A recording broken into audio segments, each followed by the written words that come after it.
아멘. 그렇게 되실 줄 믿습니까? 감사합니다. 자, 우리 계속해서 사도행전 말씀 보고 있는데요.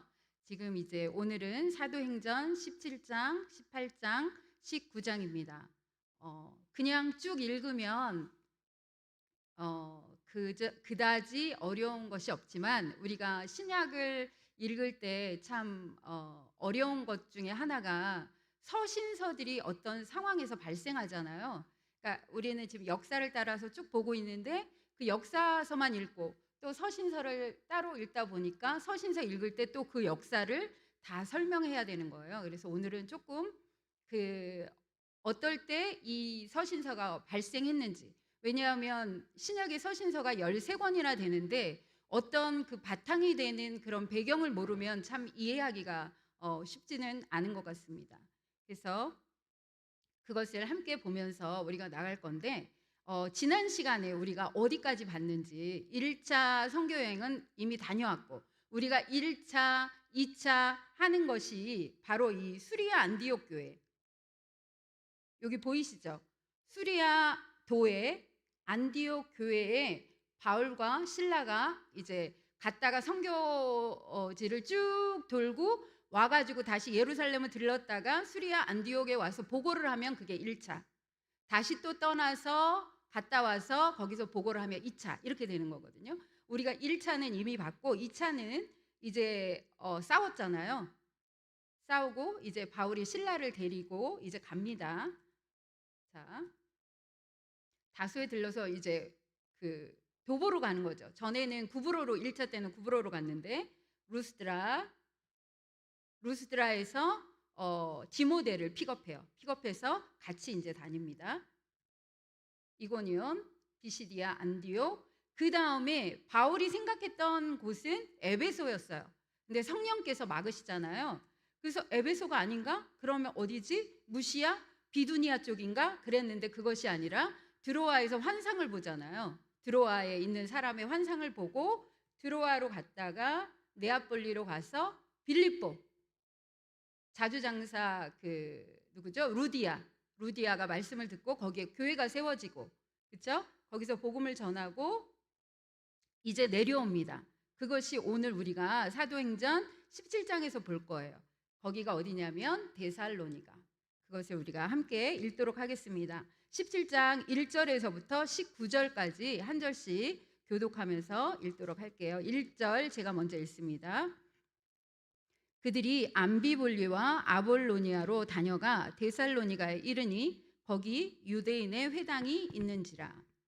바울이 자기의 관례대로 그들에게로 들어가서 새 안식일에 성경을 가지고 강론하고 뜻을 풀어 그리스도가 해를 받고 죽은 자 가운데서 다시 살아나야 할 것을 증언하고 이르되 내가 너희에게 전하는 이 예수가 곧 그리스도라 하니,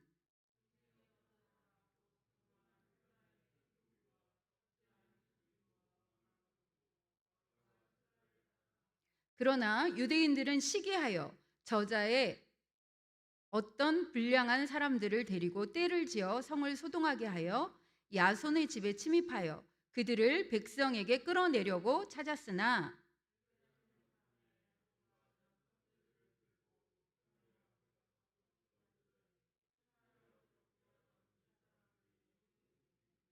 야손이 그들을 맞아들였도다. 이 사람들이 다 가이사의 명을 거역하여 말하되 다른 임금 곧 예수라 하는 이가 있다 하더이다 하니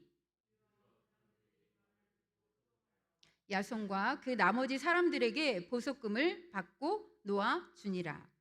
자, 거기까지요. 거기까지인데 일단 여기까지 보면 데살로니가에 도착해서 항상 바울과 그 팀이 하는 일은 먼저 유대인의 회당에서 말씀을 전하기 시작합니다. 여기서도 새 안식일, 그러니까 3주간 성경을 가지고 강론하고 그 누구를 전했냐면 해를 받고 죽은 자 가운데서 다시 살아나신 예수 그리스도, 죽은 자 가운데 다시 살아나신 분이 바로 하나님의 아들 예수 그리스도라라고 이제 그것을 전했더니 두 무리가 항상 있죠. 왜냐하면 복음이니까, 빛이니까 어두움과 마찰이 있는 건 당연한 거예요.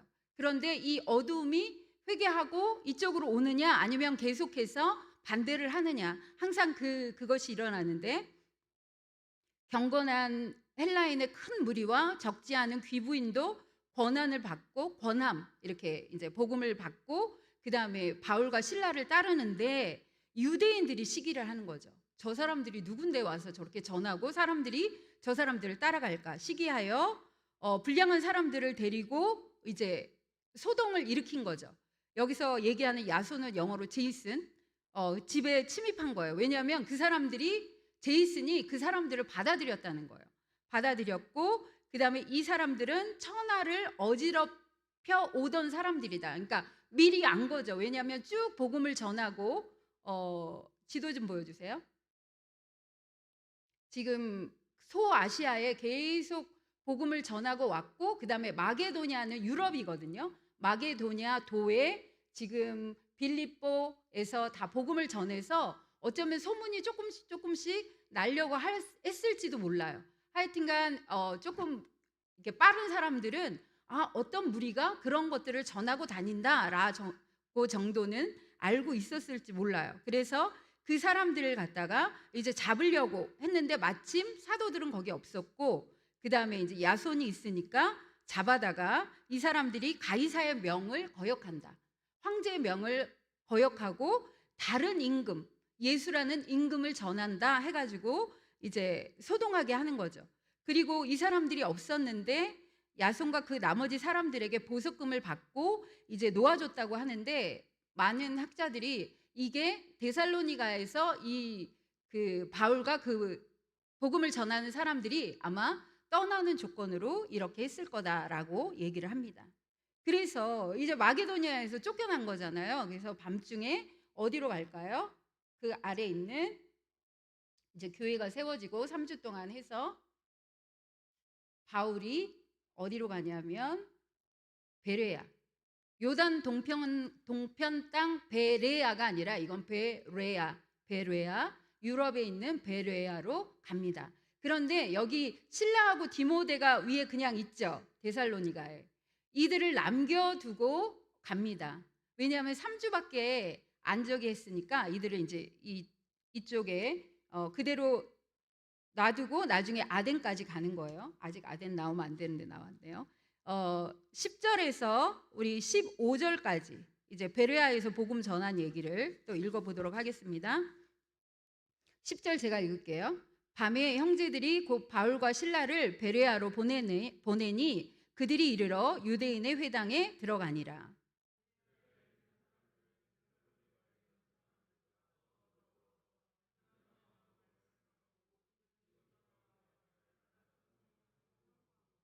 그 중에 믿는 사람이 많고 또 헬라의 귀부인과 남자가 적지 아니하나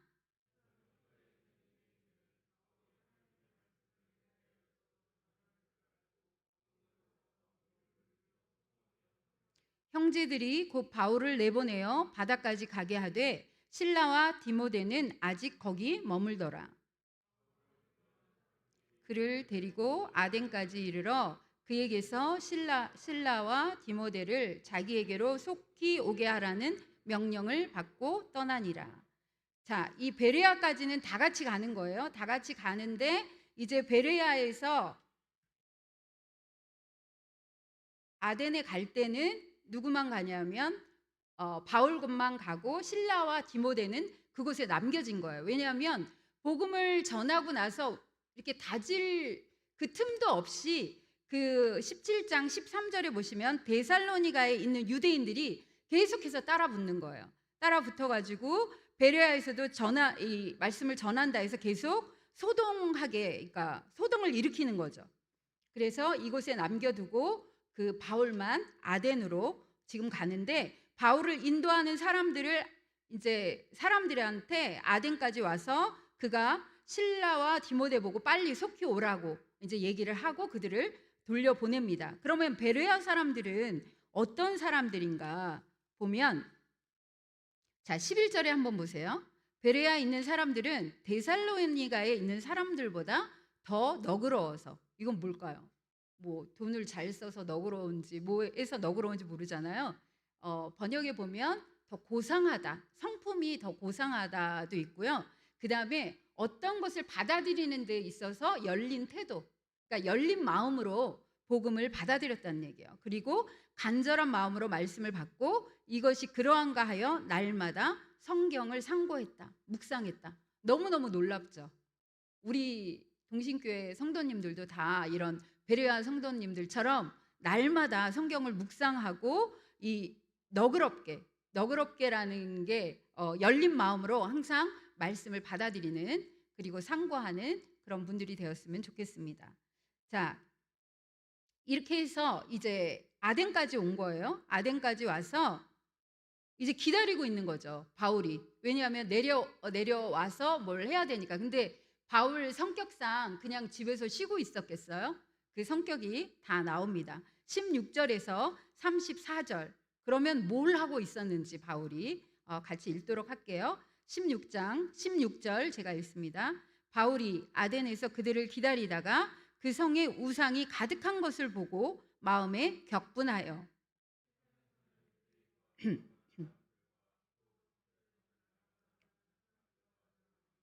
어떤 에피쿠로스와 스토아 철학자들도 바울과 쟁론할세 어떤 사람은 이르되 이 말쟁이가 무슨 말을 하고자 하느냐 하고 어떤 사람은 이르되 이방신들을 전하는 사람인가 보다 하니 이는 바울이 예수와 부활을 전하기 때문이로라.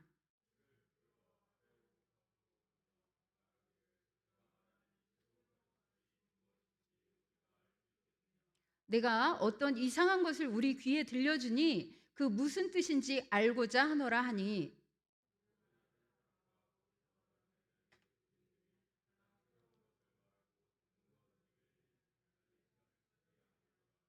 자, 여기까지 먼저 끊을게요. 그 다음에는 이제 아레오바고 설교가 쭉 나오기 때문에 여기까지 먼저 끊고 한번 보면 아덴이라는 곳, 그러니까 먼저 우리가 그 데살로니가에서 그 어디로 내려왔죠? 베레아로 내려왔잖아요. 베레아, 그 다음에 아덴. 이게 그 데살로니가까지가 160km, 160km. 그 다음에 거기서 베레아까지가 72km. 또 거기에서 이 아덴까지가 375km. 그래서 배 타고 움직이는 거예요. 그러니까 이때 우리가 알지만 빌립보 성에서 막 다 매 맞잖아요. 매 맞고 옥에 갇혔다가 간수와 그 가족들을 다 구원하죠. 그때 온몸이 그러니까 다 맞아가지고 영적으로는 너무 좋은데 온몸이 병들어서 너무 아픈데 걸어가지고 또 복음을 전하는 거예요. 그래서 제가 저기 월요일부터 좀 많이 아팠고 지금도 조금 안 좋거든요. 속만 안 좋고 이렇게 힘들어도 제가 이걸 하면서 아니 어떻게 그런 몸을 이끌고 막 몇백 킬로, 수백 킬로, 막 몇십 킬로 되는 데를 걸어가지고 또 복음을 전하러 갈까? 진짜 대단하다. 그러니까 영으로 성령으로 충만해지면 그런가 봐요. 우리도 그거를 경험했으면 좋겠습니다. 자, 그래서 이제 아덴으로 가는데 아덴은 그리스의 수도예요. 그리스의 수도고 헬라 철학과 예술, 과학 그리고 민주주의의 발상지고 그 대학 도시라 그래가지고 고학력자들이 굉장히 많이 이곳에 모였어요. 모여가지고 하는 일이 뭐냐 하면 새로운 것, 뭔가 새로운 지식 이런 것만 관심이 있고 그것을 아는 데만 시간을 쓴다고 이제 우리가 읽는 데서 나오거든요. 그래서 이곳을 이제 바울이 돌아다니다 보니까 너무너무 우상이 가득한 거예요. 16절에 보니까 아덴에서 그들을 기다리다가 신라와 디모데를 기다리다가 그 성에 우상이 가득한 것을 보고 어땠어요? 마음에 격분하여. 이건 어떤 단어냐면 하나님의 분노와 질투로 보는 그런 마음이에요. 그러니까 우상을 숭배하니까 하나님이 시퍼렇게 살아계신데도 그것을 모르고 너무 우상들이 많으니까 이렇게 격분해서 가만히 있지 않은 거죠. 유대인과 경건한 사람들과 또 장터에서는 날마다 만나는 사람과 변론한 거예요. 변론했는데 뭐 오늘 날씨 좋다 뭐 이런 거 했겠어요?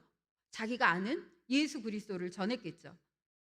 그래서 여기 보니까 이제 에피쿠로스와 스토아 철학자들과 쟁론했다 그러는데 이때 그 영지주의가 판치고 있었거든요. 굉장히 유행을 하고 있었는데 이 영지주의는 뭐냐면 영적 특별한 영적 지식으로 구원받을 수 있다라는 주의예요. 그래서 이게 두 양대 산맥이 있는데 하나는 에피쿠로스 학파, 그다음에 하나는 스토아 학파. 우리 고등학교 때 이거 배운 거 좀 기억나시는 분들도 계실 거예요. 근데 에피쿠로스는 쾌락주의예요. 둘 다 뭐냐 하면 영만 소중하고 그다음에 몸, 육체는 아무것도 아니다. 그래가지고 쾌락주의인 에피쿠로스는 뭐라 그래요?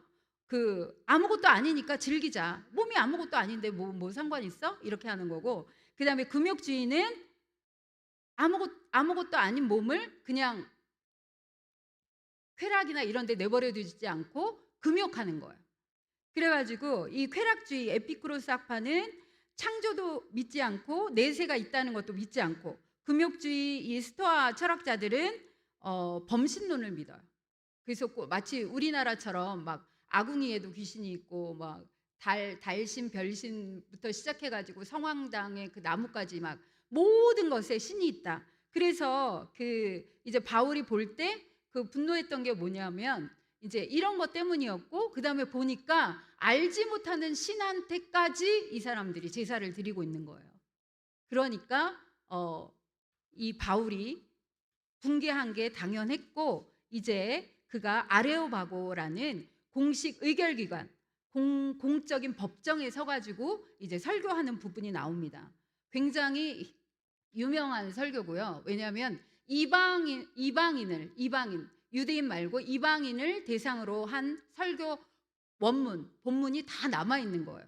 우리가 봤을 때 비시디아 안디옥에서 설교 또 봤잖아요. 좀 긴 부분. 그때는 뭐였냐면 유대인 대상의 설교였어요. 그래가지고 그 초점을 어디다 맞췄냐면 그 유대인들이 자랑스럽게 생각하는 구약 성경, 그러니까 아브라함 막 이렇게 거기에 맞췄고, 지금은 이방인 대상 설교니까 그렇게 맞출 수가 없죠. 그러니까 접촉점을 어디로 찾냐면 창조에 맞춰서 이렇게 하는 것을 우리가 쭉 읽어보도록 하겠습니다. 34절까지, 22절부터 34절까지 22절 제가 읽습니다. 바울이 아레오바고 가운데 서서 말하되 아덴 사람들아 너희를 보니 범사에 종교심이 많도다.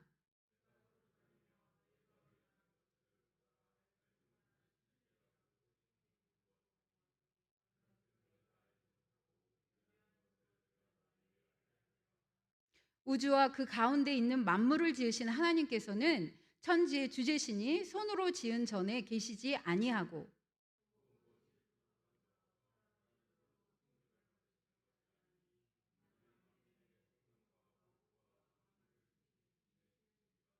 인류의 모든 족속을 한 혈통으로 만드사 온 땅에 살게 하시고 그들의 연대를 정하시며 거주의 경계를 한정하셨으니,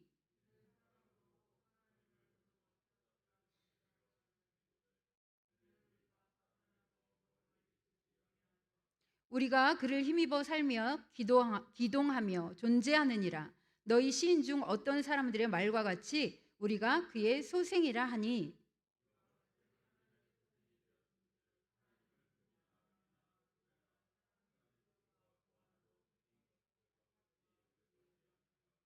알지 못하던 시대에는 하나님이 간과하셨거니와 이제는 어디든지 사람에게 다 명하사 회개하라 하셨으니,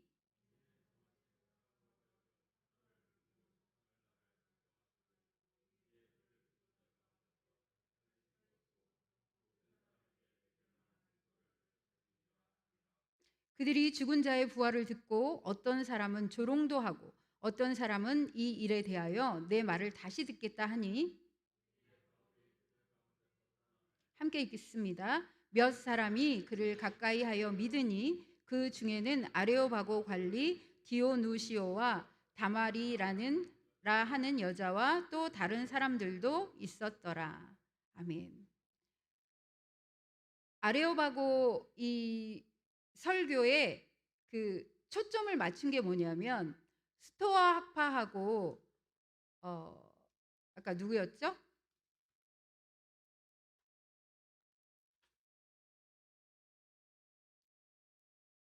에피쿠로스 학파하고 그 사람들이 생각하는 것들을 집중 공략하는 거예요. 그 사람들이 생각할 때 모든 그 곳에 신이 있다. 그래서 정말 알지 못하는 그 신에게도 제사를 드리는 것을 보고 그 상을 만들어 놓고 하는 것을 보고 그 알지 못하는 신을 내가 가르쳐 주겠다 하면서 창조주 하나님을 이렇게 소개하는 그런 지혜를 발휘하는 거죠.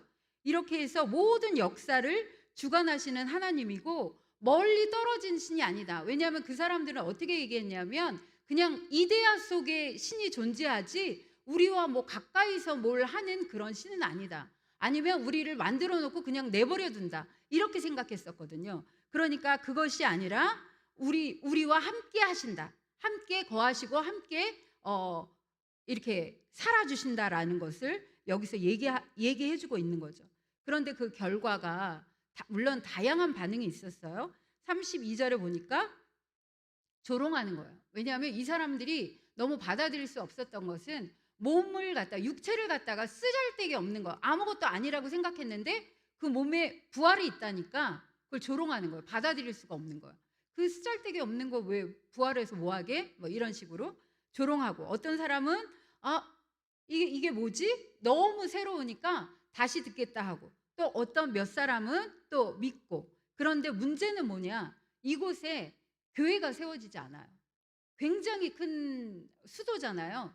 아테네잖아요. 그런데 교회가 세워지지 않고 바울은 굉장히 디프레이션을 경험합니다. 굉장히 이렇게 땅에 꺼지도록 그렇게 이제 되는 것을 우리가 여기서는 안 나와요. 사도행전에서는 안 나오고 고린도전서 2장 3절을 제가 읽어드릴게요. 내가 이제 고린도 교회한테 편지 쓸 때 내가 너희 가운데 거할 때에 약하고 두려워하고 심히 떨었노라. 그러니까 우리가 볼 때 사도 바울은 저도 이제 이런 것을 공부하면서 되게 많이 놀라는 게 뭐냐면 앞으로 전진밖에 모를 것 같은 사람한테 이렇게 디프레이션이 찾아오는 거예요. 그러니까 자세한 이유는 몰라요. 근데 여기가 그 막 대학 도시라고 그랬잖아요. 전문가들이 굉장히 많았고 그 막 이렇게 하나하나 막 이렇게 반박하고 막 이 변론이 되게 많았던 것 같아요. 근데 그 어떤 전문가가 전문 지식 가지고 따지면 전문 지식이 없는 사람은 움츠려 들게 마련이잖아요. 그런 건지 뭔지는 모르지만 하여간 약하고 두려워하고 심히 떤 상태로 이제 아덴에 PPT 보여주세요. 아덴에서 어디로 가냐 하면 자, 드디어 고린도로 갑니다. 고린도로 가는데 하나님께서는 이 바울을 그냥 내버려 두시지 않아요. 바울이 느꼈던 그 심한 디프레이션 이것을 갖다가 이 브리스길라와 아굴라 동역자를 일단 만나게 하시고 여러 가지 우리가 지금 읽을 이 상황을 통해서 그를 다시 일으켜 세우십니다. 우리가 한번 사도행전 18장 1절에서 4절 먼저 같이 읽겠습니다. 1절 제가 읽습니다. 그 후에 바울이 아덴을 떠나 고린도에 이르러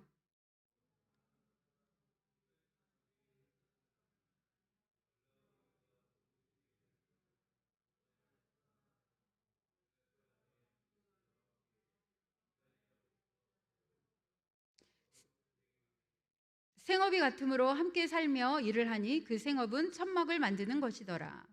안식일마다 바울이 회당에서 강론하고 유대인과 헬라인을 권면하니라.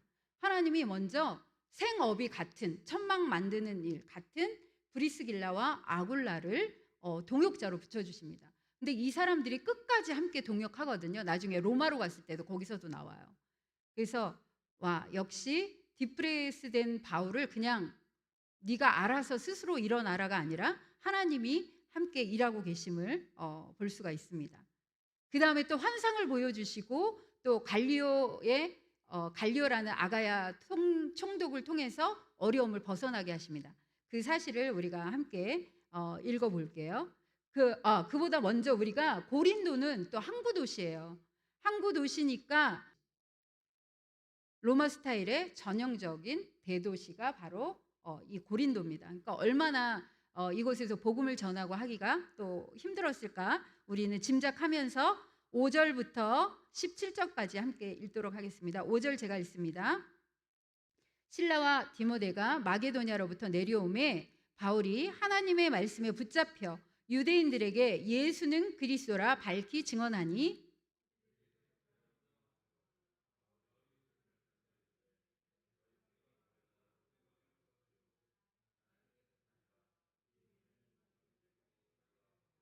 거기서 옮겨 하나님을 경외하는 디도 유스도라 하는 사람의 집에 들어가니 그 집은 회당 옆이라.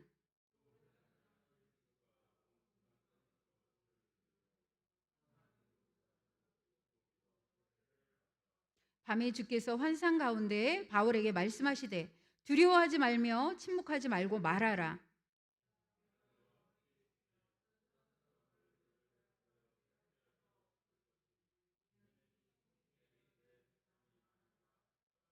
일 년 6개월을 머물며 그들 가운데서 하나님의 말씀을 가르치니라.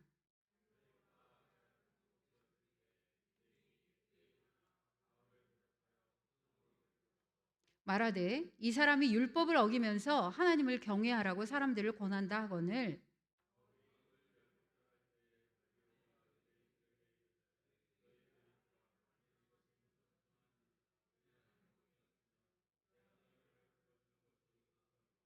만일 문제가 언어와 명칭과 너희 법에 관한 것이면 너희가 스스로 처리하라. 나는 이러한 일에 재판장 되기를 원하지 아니하노라 하고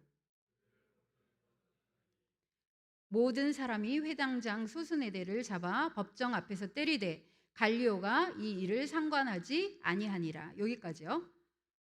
자, 이제 그 마게도냐의 데살로니가 지역에 놔뒀던 거기서 있었던 실라와 디모데가 마게도냐로부터 내려옵니다. 이제 내려와서 그때부터는 그 전에는 안식일에만 말씀을 전했거든요.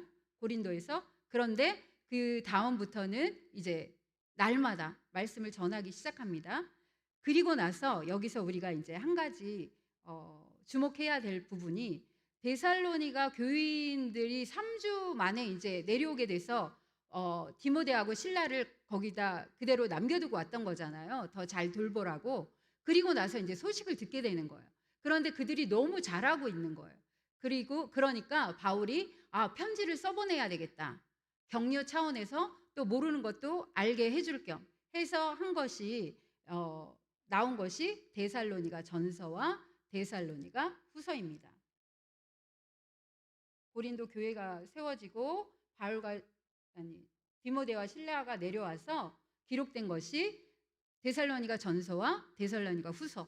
그리고 나서 이제 날마다 말씀을 전하고 이때 얼마나 즐겁겠어요. 그 브리스길라와 아굴라도 있죠. 그 다음에 동역자들 다 내려와서 힘차게 이제 복음을 전하고 있는데 소식이 하나 들려옵니다. 자, 이렇게 진하게 들려오는 소식이에요. 이거 벌써 예감이 안 좋죠. 어디서 들려와요? 1차 때 세웠던 갈라디아 교회에서 소식이 들려오는 거예요. 들려오는데 이 사람들이 바울을 배신했다는 거예요.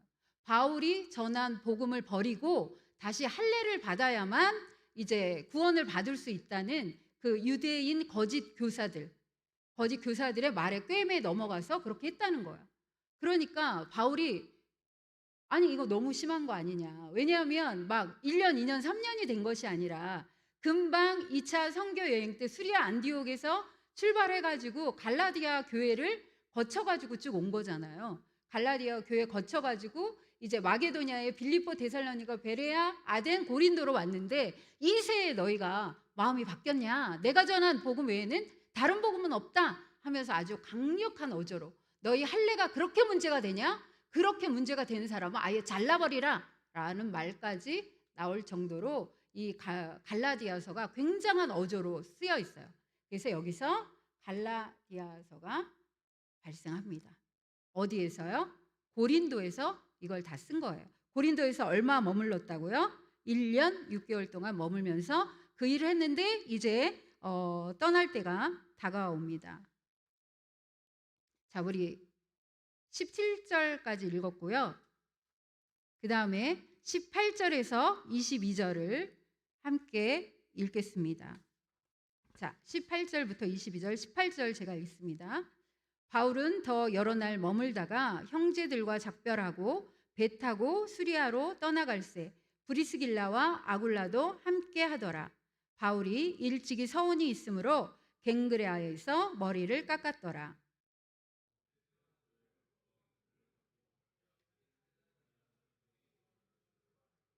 여러 사람이 더 오래 있기를 청하되 허락하지 아니하고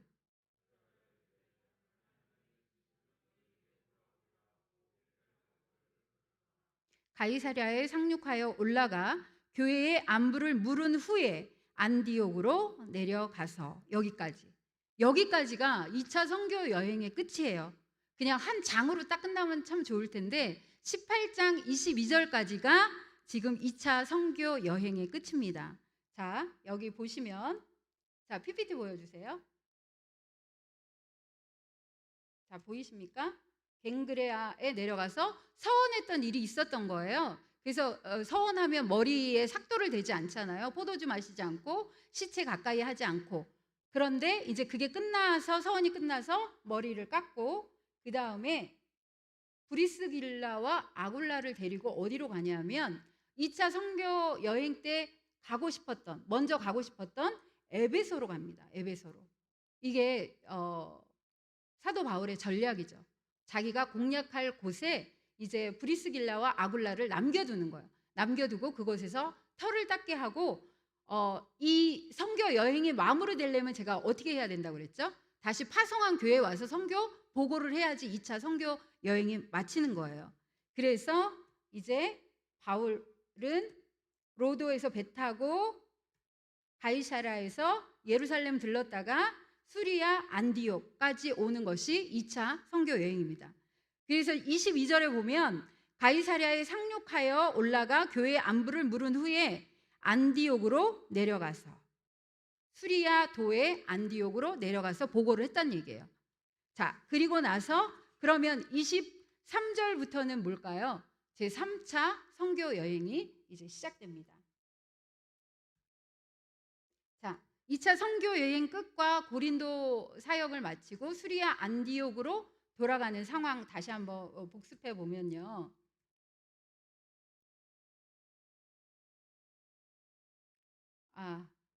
이거 복습하지 말고 자, 이거 먼저 보고 나서 할게요.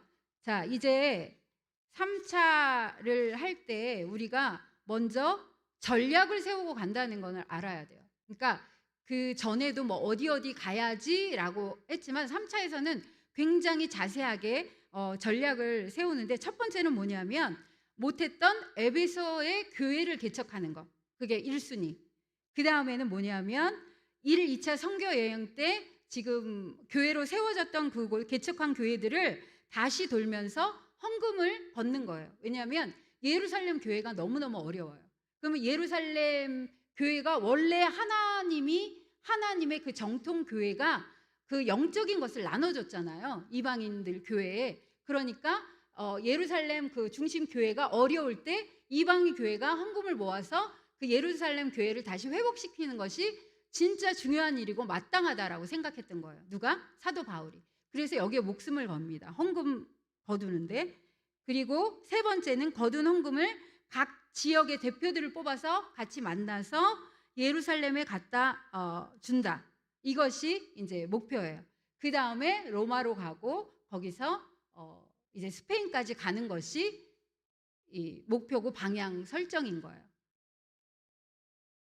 자, 그래서 우리가 23절부터는 3차 선교 여행이라는 것을 표시해 두시면 좋겠죠. 22절하고 23절이 다르다는 것. 23절부터 우리 28절까지 같이 읽도록 할게요. 18장 마지막까지. 23절 제가 읽습니다. 얼마 있다가 떠나 갈라디아와 부르기아 땅을 차례로 다니며 모든 제자를 굳건하게 하니라.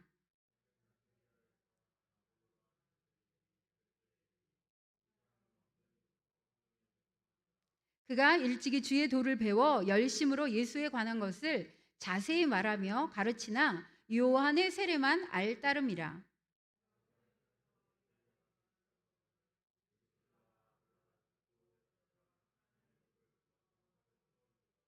아볼로가 아가야로 건너가고자 하므로 형제들이 그를 격려하며 제자들에게 편지를 써 영접하라 하였더니 그가 감에 은혜로 말미암아 믿은 자들에게 많은 유익을 주니.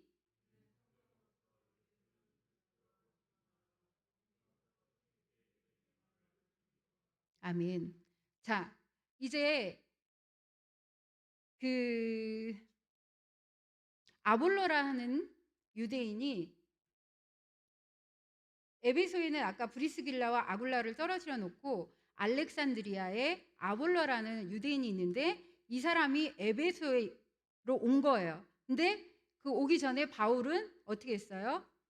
가이사라 지나서 예루살렘에서 수리아 안디옥 가서 이제 전략을 짜고 있고, 이 아볼로는 에베소로 와서 브리스길라와 아굴라를 어떻게 만났냐면 아볼로가 이렇게 바울처럼 회당에서 설교를 한 거예요. 근데 이 사람은 굉장히 언변에도 능하고 성경도 많이 알고, 그런데 뭐냐 하면 요한의 세례밖에 모르는 거예요. 그래가지고 어떤 한계가 있죠. 요한이 내 뒤에 오시는 이를 가리켰는데 그가 누군지는 모르는 거예요. 그냥 예수의 소문만 들어서 알지 정확하게 모르니까 브리스길라와 아굴라가 어떻게 하냐면 이 사람을 데려다가 이제 바울에게서 전해 들은 그 복음, 예수 그리스도 부활한 자에 대한 그 얘기를 다 해주는 거예요.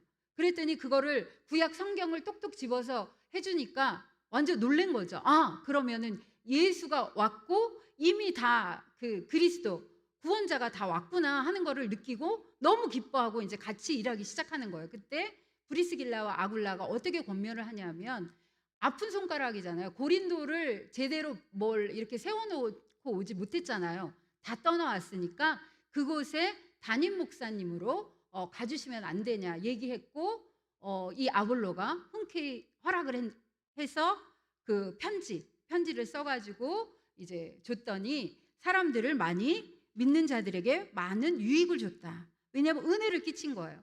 왜냐하면 말 언변도 있죠. 구약 성경도 알죠. 거기에다가 지금 따끈따끈한 복음도 들었죠. 그러니까 그 일을 잘 하고 있었다는 겁니다. 자, 이렇게 해서 계속 잘 하고 있었으면 얼마나 좋을까요? 그런데 또 이제 일이 생깁니다. 3차 전도 여행 전략을 세우죠. 자, 바울이 이제 쭉 계획한 것을 우리가 크게 보면 이제 헬라어권에 있는 데는 다 전한 거예요, 복음을. 그러니까 어떻게 하길 원해요? 로마하고 서바나, 스페인, 라틴어권으로 가길 원하는 거예요. 그래서 나중에 이제 로마서도 쓰겠죠. 고린도 전후서 쓴 다음에 이렇게 된 거고, 이제 3차 선교 여행 출발하고 에베소에서 고린도 전서 기록한 데까지가 오늘의 범위입니다. 그걸 이제 19장에서 보도록 할게요. 19장 1절에서 20절 좀 길죠. 먼저 지도로 볼게요. 자, 브리스길라와 아굴라는 어디에 있어요? 에베소에 있고, 아볼로는 어디로 갔어요? 고린도. 바울은 수리 안디옥에 있는 거예요. 이제 출발합니다. 왜 다소, 더베, 루스드라, 이고니온, 비시디아, 안디옥, 이게 갈라디아 교회거든요. 왜 이렇게 다 또 지나올까요? 그냥 건너뛰어서 에베소로 가도 되는데. 아까 제가 말씀드렸는데 헌금이 중요한 거예요.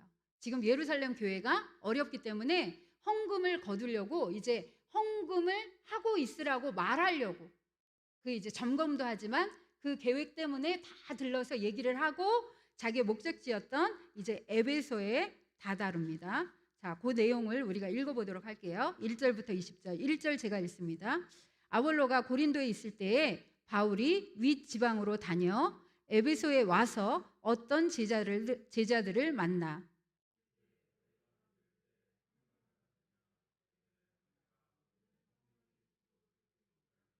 바울이 이르되 그러면 너희가 무슨 세례를 받았느냐? 대답하되 요한의 세례니라.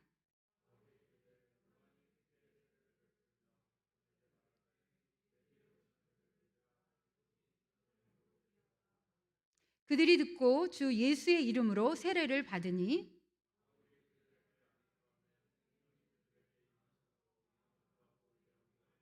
모두 12사람쯤 되니라.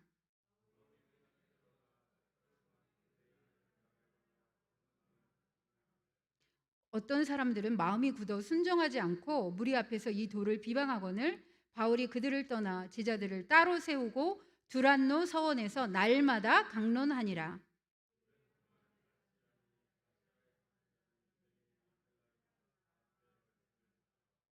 하나님이 바울의 손으로 놀라운 능력을 행하게 하시니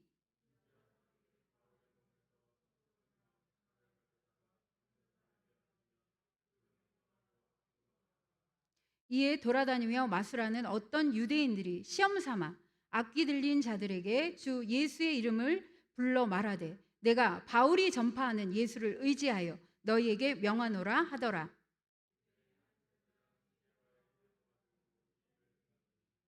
악기가 대답하여 이르되 내가 예수도 알고 바울도 알거니와 너희는 누구냐 하며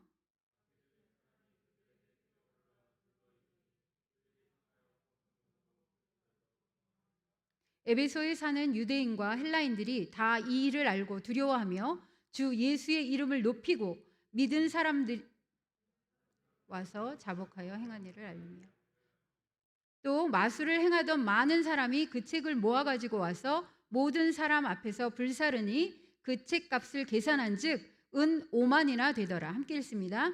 이와 같이 주의 말씀이 힘이 있어 흥왕하여 세력을 얻으니라. 아멘. 자, 제가 이 지도로 설명한 게 딱 1절에 나와 있는 거예요. 1절. 아볼로가 고린도에 있을 때 바울이 윗지방 어디냐면 갈라디아와 부르기아 지방으로 다녀 에베소에 도착한 거예요. 에베소에 와서 어떤 제자들을 만나서 이제 접촉점을 찾는 거예요. 이 바울이 하는 일이 그냥 자기가 아는 복음을 그냥 막 이렇게 하는 것이 아니라 그 대상들을 보고 접촉점을 찾는데 이 접촉점이 뭐예요? 요한의 세례예요. 이들이 에베소에까지 그 요한의 세례를 알고 있었어요. 그래서 아볼로도 요한의 세례를 알고 있었다고 그랬잖아요. 그래서 요한의 세례만 알고 있는 이들에게 요한이 말한 내 뒤에 오시는 이를 믿으라 한 그분이 있다. 그분이 바로 예수님이다 라고 얘기하고 그들에게 안수하니까 성령이 그들에게 임하심으로 방언도 하고 예언도 했다고 이야기합니다. 이게 벌써 사도행전에만 3번째 나오죠. 마가의 다락방에서 한 번 나오고 고넬료의 집에서 나오고 지금 또 나옵니다. 그리고 나서 바울이 회당에 들어가서 3달 동안 열심히 하나님 나라에 대해서 강론합니다. 그런데 어떤 사람들은 마음이 굳어서 순종하지 않고 계속 비방하니까 어떻게 하냐면 두란노 서원을 빌려요. 근데 찾아보니까 두란노 서원에 저도 아르헨티나에 살았잖아요. 남미 시에스타라는 게 있어요. 그게 낮잠이에요. 그래서 낮잠 시간이 보통 12시나 1시부터 오후 3, 4시까지예요. 한 3시간에서 4시간 자거든요. 근데 여기서도 12시인가 11시부터 한 3, 4시까지가 시에스타 시간인 거예요. 그때 이 두란노 서원을 빌리면 싸대요. 그러니까 그때 빌려가지고 이 바울이 열심으로 날마다 복음을 2년 동안 전한 거예요. 그리고 바울은 3년 동안 에베소에서 이 복음을 전합니다. 그러니까 이 에베소라는 곳은 아까 고린도는 물론 성으로 문란한 그런 세계 도시라고 그랬잖아요. 이곳은 뭐냐면 마법의 도시예요. 영지주의 그 철학의 소굴이고 2만 4천 명이 들어가는 큰 극장도 있었고 사우나, 쇼핑센터, 이 도로 보도블럭까지 너무너무 그러니까 잘 꾸며져 있는 그런 도시였대요. 그래서 클레오파트라가 이곳에서 명품 쇼핑하기를 굉장히 즐긴 도시가 바로 이곳이라고 얘기합니다. 그런 도시가 이제 뒤집어지는 거예요. 아까 처음에도 얘기했지만 빛은 복음이 오니까 어둠이 그냥 물러나면 좋은데 막 요동을 치겠죠. 그래가지고 이제 막 악귀들이 이제 떠나가는데 사람들이 너무 신기하니까 누구 흉내를 내는 거예요? 바울 흉내를 내다가 이제 당하는 거죠. 진짜 그 안에 성령님이 안 계시면 다 알아보는 거예요. 그 악귀들도. 자, 우리는 이런 일이 없어야겠죠. 예. 그래서 재밌는 일들이 생기고 그 다음에 마술을 행하던 많은 사람들이 이제 복음을 듣고 그 책을 모아가지고 불태웠는데 그 책값이 은 5만이나 됐대요. 은 하나가 그 한 사람 노동자의 품삯이라고 얘기하더라고요. 그러니까 엄청난 그런 금액의 책을 갖다가 불태워 버린 거죠. 그래서 20절 결론이 이와 같이 주의 말씀이 힘이 있어 흥왕하여 세력을 얻으니라. 이렇게 힘들지만 육체적으로 힘들고 막 하지만 이렇게 막 열심을 내고 믿는 사람들이 많아지고 하면 너무너무 좋잖아요. 그런데 이때 흉흉한 소문이 들려옵니다. 어디에서 들려올까요? 고린도 교회 쪽에서 들려옵니다. 막 분파가 생겼다고 그러고 우리 알죠? 바울파, 게바파, 뭐 또 뭐 예수파, 예수 그리스도파 막 이렇게 나뉘고 막 분쟁이 있고 여러 가지 문제가 있다고 아볼라파, 그죠? 그 다음에 아버지의 여자를 데리고 사는 성도가 있다. 이런 막 소문이 들려와가지고 그렇지 않아도 걱정하고 있는데 더 심각한 것은 목회하러 갔던 은혜를 끼치던 아볼로가 탈진해가지고 돌아온 거예요. 누가 돌아왔다고요? 보냈던 이 아볼로가 에베소로 이거 PPT 띄워주셔야 되는데 예. 자, 아볼로가 가 있었잖아요. 가 있었는데 이 우상의 도시, 이 마법의 도시 에베소에 교회가 세워지고 이렇게 흥왕하고 있는데 이 아볼로가 탈진한 채로 돌아옵니다. 몇 번을 이제 기회가 있어 권면해도 다시 가지 않아요. 아볼로가. 이런 이제 소문이 들리고 있는데 그때 이 고린도의 성도들이 문제를 적은 것을 가지고 찾아옵니다. 바울에게. 스데바나 부드나도 아가이고라는 사람들이 문제들을 써가지고 찾아와요. 찾아오는데 이 문제들을 조목조목 하나하나 대답해가지고 보낸 편지가 바로 고린도 전서입니다. 자, 그래서 어디서? 에베소에서 고린도 전서가 발생합니다. 저기 흐려가지고 안 보이는데 밑에 에베소의 고린도 전서. 자, 이렇게 스토리가 흘러간다는 거 알고 우리 21절에서 21절, 22절만 먼저 같이 읽어볼게요. 함께 합독하겠습니다. 시작. 이 일이 있은 후에 바울이 마게도냐와 아가야를 거쳐 예루살렘에 가기로 작정하여 이르되 내가 거기 갔다가 후에 로마도 보아야 하리라 하고 자기를 돕는 사람 중에서 디모데와 에라스도 두 사람을 마게도냐로 보내고 자기는 아시아에 얼마 동안 더 있으니라. 바울이 마게도냐와 지금 어디 있냐면 소아시아에 있잖아요. 소아시아에 있는데 마게도냐, 유럽, 그 다음에 아가야는 고린도가 있는 그곳을 거쳐서 예루살렘에 가기로 작정하여 이르되 이거 미리 계획 세웠던 거잖아요. 예루살렘에 왜 돌아가요? 거둔 헌금을 갖다 주고 그 후에 어디로? 로마도 보아야 하리라. 로마를 이 수리아 안디옥 교회처럼 거점 교회로 삼고자 해서 이제 로마서를 나중에 쓰게 되거든요. 보아야 하리라 하고 어떻게 미리 보내놓냐면 디모데와 에라스도를 마게도냐로 미리 보내놔요. 왜 보내놓을까요? 헌금. 그래서 이 미리 그 3차 전도 여행에 사도 바울이 생각하고 있던 것을 알지 못하면 이것을 어떻게 찾아냈냐면 고린도전서 후서에 나와 있는 말들 때문에 그가 그런 계획을 삼았다는 것을 알고 그 다음에 19장 21절에도 명확히 나오잖아요. 이런 계획이 있었다는 것을 우리가 알 수 있는 거예요. 이것 때문에 미리 보내놓는 거예요. 헌금을 걷게 하라고. 자, 그래서 이제 23절부터 우리가 끝까지 읽으면 될 것 같아요. 끝까지 한번 읽어보도록 할게요. 23절. 그때쯤 되어 이 도로 말미암아 적지 않은 소동이 있었으니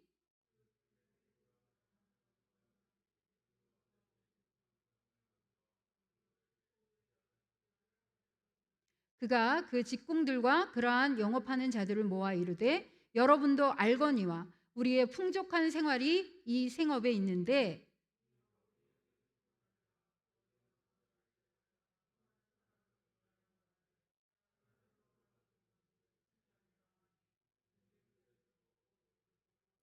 우리의 이 영업이 천하여질 위험이 있을 뿐 아니라 큰 여신 아데미의 신전도 무시당하게 되고 온 아시아와 천하가 위하는 그의 위엄도 떨어질까 하노라 하더라.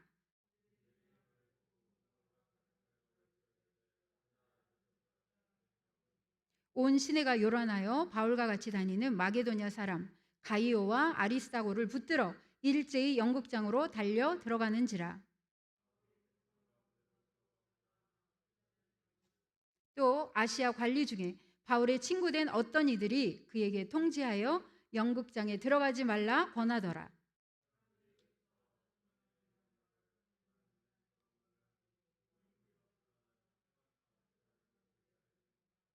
유대인들이 무리 가운데서 알렉산더를 권하여 앞으로 밀어내니 알렉산더가 손짓하며 백성에게 변명하려 하나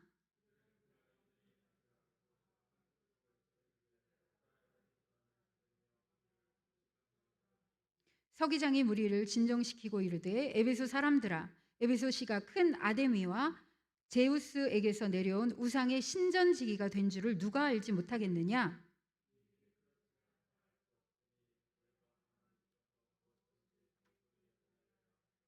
신전의 물건을 도둑질하지도 아니하였고 우리 여신을 비방하지도 아니한 이 사람들을 너희가 붙잡아 왔으니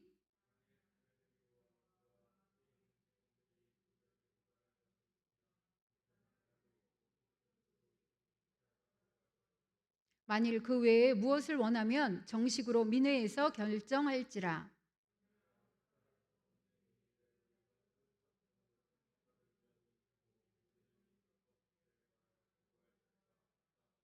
이에 그 모임을 흩어지게 하니라. 아멘. 자, 이제 바울은 이곳에 남아서 좀 더 있으려고 계획을 한 거예요. 근데 생각보다 빨리 더메드리오 폭동 사건으로 이제 여기를 떠나게 됩니다. 그 사건을 쭉 이제 묘사를 해놨는데 이제 여기서 주목할 거는 뭐냐 하면 더메드리오는 은장색이잖아요. 은으로 저기 PPT에 보시면 그 나오죠. 아데미 여신상.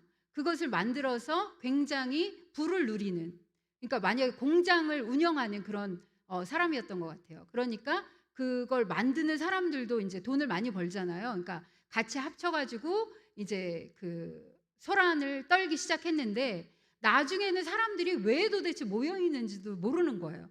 그런 막 혼란 중에 하나님께서 간섭하십니다.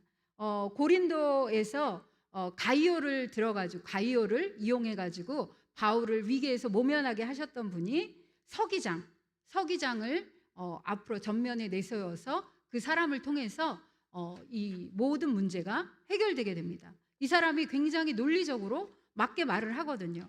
너희가 이 사람들이 신전의 물건을 도둑질한 것도 아니고 우리 여신을 대놓고 비방한 것도 아니잖아요. 그 예수 그리스도만 전한 거잖아요. 그랬는데 이 사람들을 붙잡아 왔으니까 이건 문제가 된다. 이거는 우리가 로마한테 보고할 어떤 소송거리가 안 된다는 거죠. 그래서 고발할 것이 있으면 재판날이 있으니까 그날 하고 피차 뭐 고소를 하든지 너희가 알아서 해라 라고 하고 그 모임을 흩어버립니다. 그래서 이게 진짜 여기 흥미진진하거든요. 그 다음에 이제 계속해서 바울이 쫓겨가서 이제 유럽 쪽으로 가요.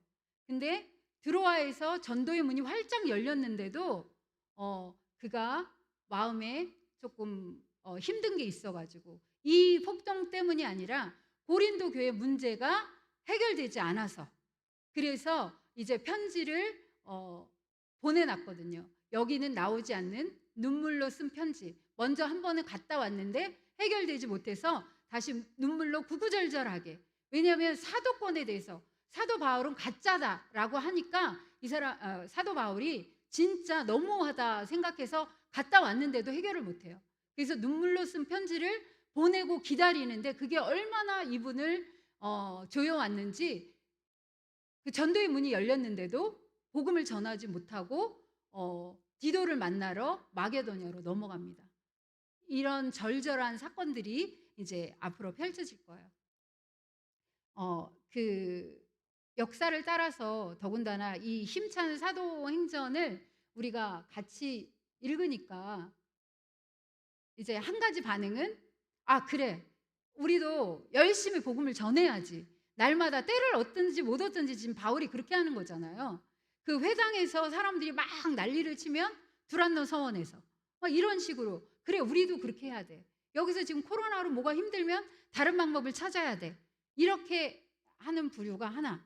그다음에 두 번째는 사도행전에서 막 하니까 어우 너무 나랑은 멀어. 나랑은 너무 갭이 심해. 그분들은 그분들이고 사도들이고 목숨을 걸고 복음 전하고 나는 아니야. 이렇게 두 부류가 나오지 않을까라고 생각합니다. 물론 둘 다 그럴 수 있지만 우리가 어떻게 따라가겠어요. 이분들 목숨을 걸고 막 하는 거. 근데 저는 그 부분을 따라했으면 좋겠어요. 사도 바울이 자기가 아는 복음을 계속해서 똑같이 전한 것도 아니고 접촉점을 찾아 가지고 때를 얻든지 못 얻든지 하거든요. 막 매를 맞고 뭐 몇백 킬로를 가고 우리는 그렇게 못 하잖아요. 지금 누구 때려주는 사람도 없고. 그건 못 하지만 내가 지금 있는 환경에서 내 자식들이 진짜 예수님을 안 믿어요. 그러면 피를 토하는 심정으로 기도하고 뭔가 찾아야죠, 접촉점을. 걔를 기분 좋게 해서 어떻게 할. 저도 못해요. 그래서 제 얘기를 하는 거예요. 찾아야 되고 제가 유치부 유초등부 아이들을 맡고 있으니까 동네 다니다가 걔네들만 눈에 들어와요. 솔직히 중고등부 아이들보다는 걔네들이 더 눈에 띄어요. 또 우리 뭐 권사님들이나 장로님들 또 집사님들 있잖아요. 동네에 다니면서 저분이 교회 안 다니는 걸 알면 그분이 자꾸 눈에 띄잖아요. 그분들한테 어떻게 다가가서 어떤 접촉점을 가지고 복음을 전해야 할까? 이게 하나님이 가장 기뻐하시는 삶이 아닐까. 하나님이 우리를 정말 구원해 주셔 가지고 바로 데려가실 수도 있는데 이곳에 남겨 놓고 우리 보고 살아내라고 하시니까 이왕이면 하나님 기쁘시게 하는 삶을 살았으면 좋겠습니다. 저뿐만이 아니라 우리 성도님들과 함께 정말 이 바울처럼 접촉점을 찾아서 내게 주어진 환경에서 날마다 복음을 전하고 또 우리가 말씀 듣는 것을 깨달아서 그것을 알려주는 거예요. 그분들한테. 그것이 사도잖아요. 그것이 복음 전하는 사람이잖아요. 그렇게 되는 우리가 되게 해달라고. 그리고 우리 계속 기도하고 있는데 전영준 장로님 이제 빨리 퇴원하셔서 집으로 오시는 문제하고 그 다음에 빨리 의식 회복하고 일어나서 할렐루야 외치고 이 본당에 나와서 함께 예배 드릴 수 있도록 그리고 연약한 육신이 연약한 분들을 위해서 우리 이 두 가지 기도 제목 놓고